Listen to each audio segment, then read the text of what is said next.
I just want to go over all the tools that I'm going to use for this real quick. That is a very old Craftsman, well, not very old, but it's just a chop saw. This arm doesn't extend on this one. It's just straight up and down. I got that from a thrift store for 40 bucks, and I've been using it for 2 years. I haven't had to change the blade at all. That's pretty awesome.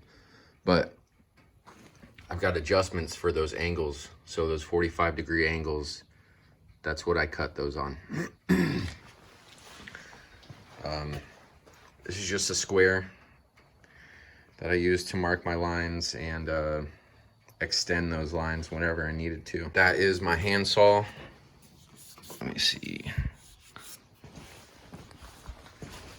That's also a Craftsman. I'll try and look up the prices. That was actually a gift. I didn't have to buy that.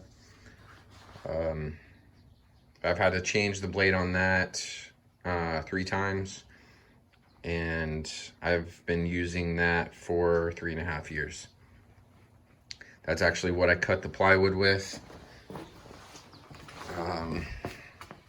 Here's my drill. It's a corded drill. 5.2 amps, Black & Decker. You know, everyone's got their preference in tools, but this is very affordable, and I don't have any complaints with it. It's awesome. There you go, a Sharpie. That's what I mark my lines with. You can use a pencil, carpenter's pencil, whatever you want. This bit right here, that is a Craig drill bit. And if you haven't seen one, the tip on it is a square. So it's not a Phillips head, it's not a flat head. I believe there is a name for that actually, but I don't know it off the top of my head. This is what I actually marked my angles with, so 45, and it's on 135 so that I could get the appropriate angle on the opposite side of the wood. And those drill bits. So I did not use 1.5 inches, I used 1 inch, but this was the only box that I could find. For 100 count, that is $4.90 something at Lowe's. A box of 500 of those is going to cost you $22. I do have a total for the build at the end, but I haven't added those screws into that. So I think it was $107 plus $4.90 for the screws.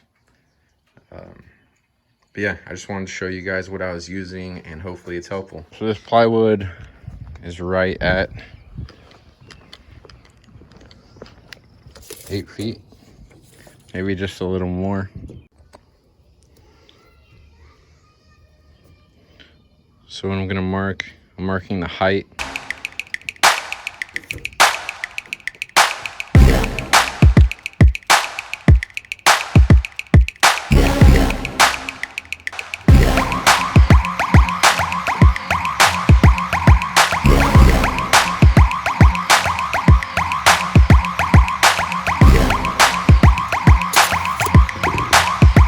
So that's square. Just draw my line.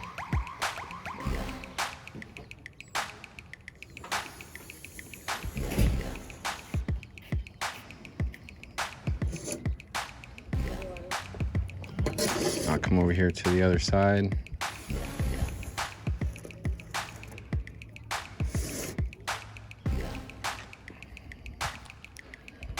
I've got that lined up right there. I'm just gonna follow it.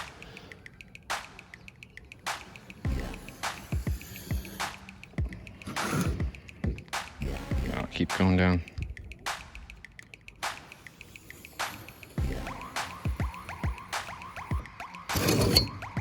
So because with what I'm working at, I got a tiny little table, so I gotta make sure that line, I'm not gonna cut into anything.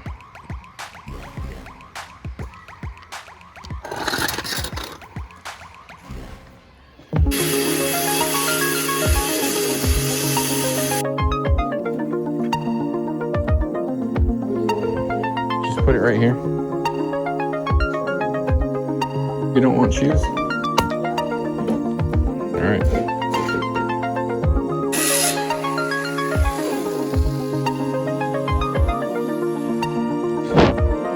brush.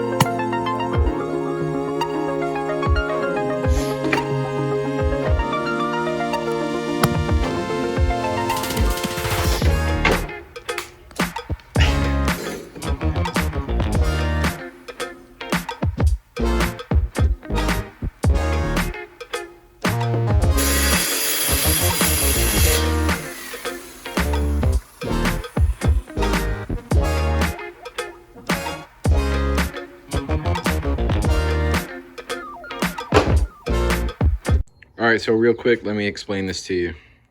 Those pieces right there, pieces of plywood, I had to cut 3 inches off of those. Why?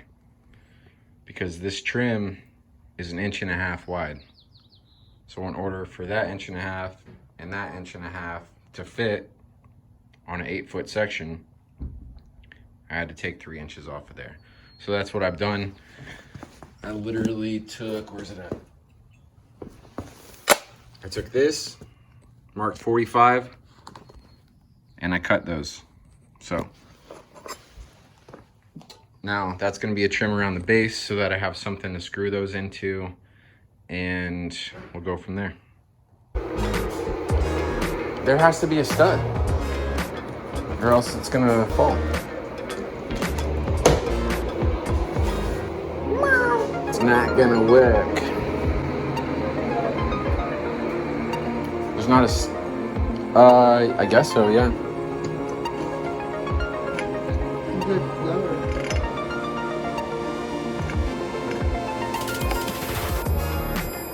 This is what happens when you have downtime. Everybody wants to do something.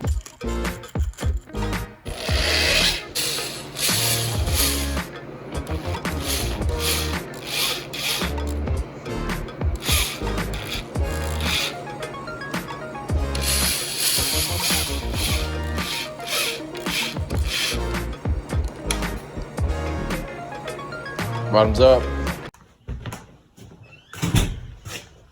So what I just did is I flipped the thing over. I got some more stuff to show you. Anyways, 1/4 inch holes,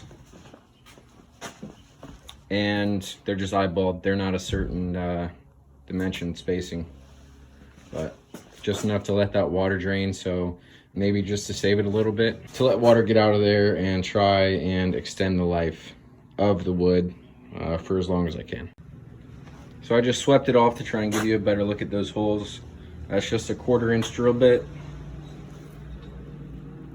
Hopefully it works. This is it. This is the finished product. Let me just go over what I've done because I skipped a lot trying to get it finished on time. Not that I had a deadline, but I just wanted to get it done before it started raining yesterday. So those 8-foot sections, those are 14 inches tall. Right there. And I used 1-inch Craig screws, which if you haven't used Craig screws, they're a game changer for me. But anyways, I drilled them to the bottom right there into the white pieces. And so those are 16 inches long by 14 inches tall, and did the same thing. So I took screws on the inside and drilled it into here. I screwed these down first so that I had my basic frame. And once that was all done, it's the same exact on the other side.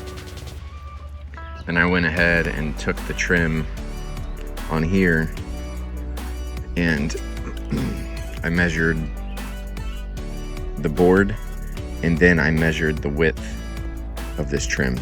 So that's why there's that extra right there, because I needed something to screw into.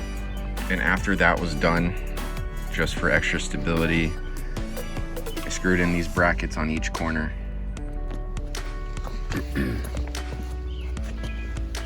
Because again, this was like the cheapest plywood that Lowe's had. I wasn't trying to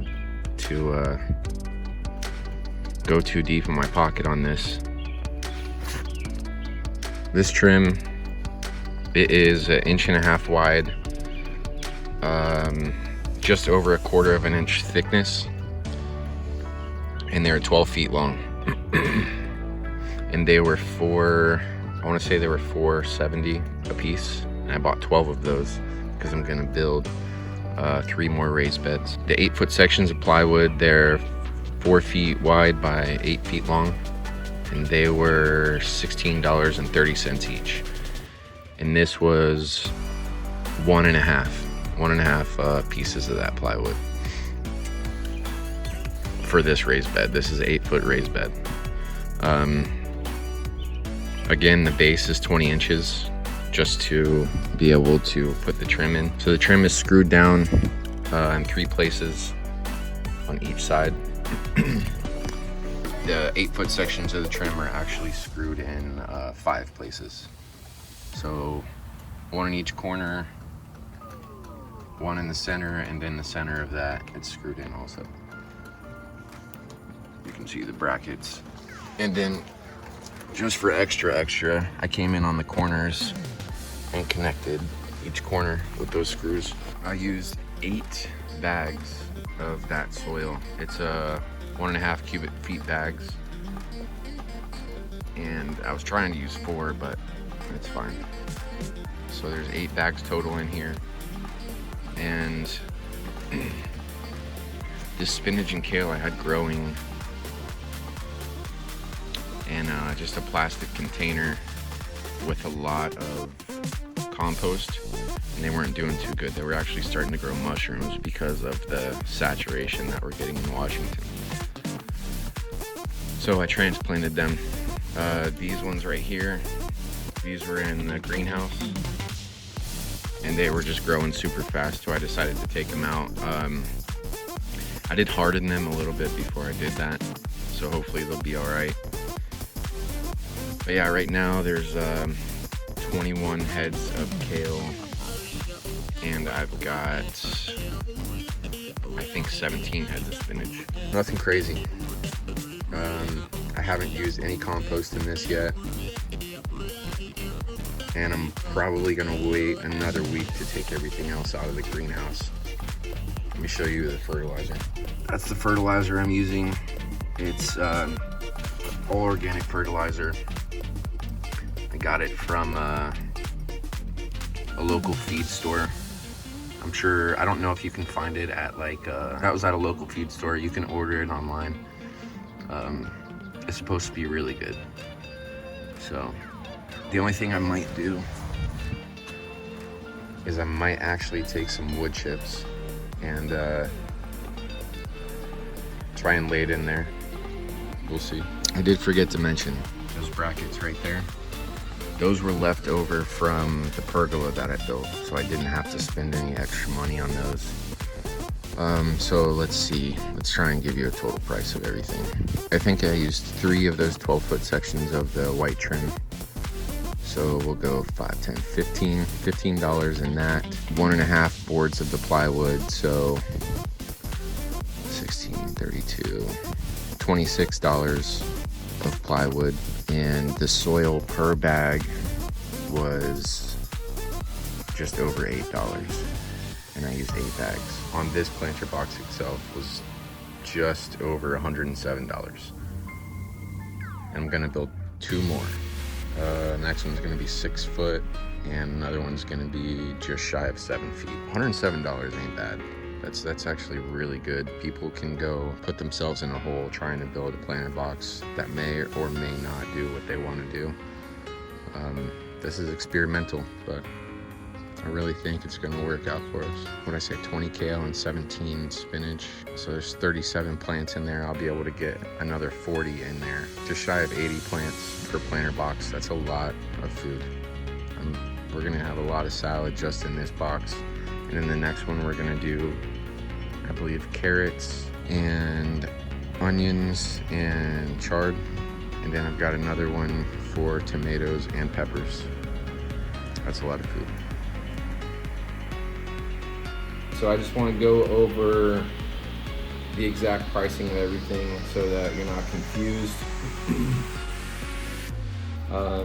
So this first one is for the soil and also the weed barrier.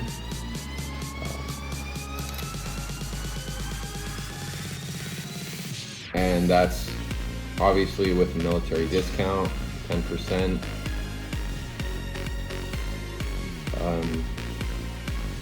127 bucks there. So that was 12 bags of soil, and I believe it was 3 feet by 100 feet of the wheat barrier. The next receipt covers all the wood. So the sheets of plywood, the trim that I used, and I did get a box of those screws, 500 count. So